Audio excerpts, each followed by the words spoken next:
Salam aleyküm. Özür istəyirəm. Eğer mümkünsə... Ne istiyorsan? Yanınıza gönderdiler.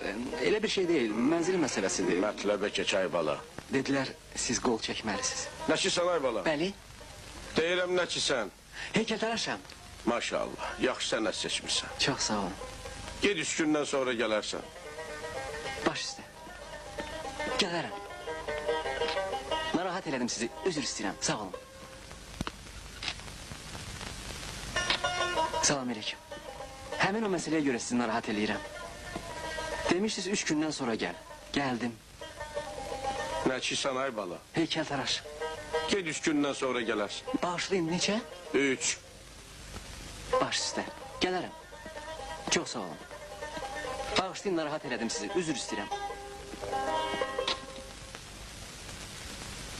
Yerində mənəm, narahat eləyirəm. Heykəltaraş. Yadınızdadır.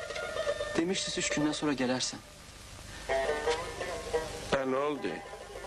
Gəldim də. Cavan oğlansan, özün də heykəltaraş. Sən hər kəlməni geri göydə tutasan. Axı mən sənə dedim 3 gündən sonra. 3, 1, 2, 3. Başa düşdün? Başa düşdüm. Bağışlayın. Özür istəyirəm. İcazə olar. Gəl görün. Salam aleyküm. Nə də bu? Sizə çatacaq. Neymiş? Buyurun.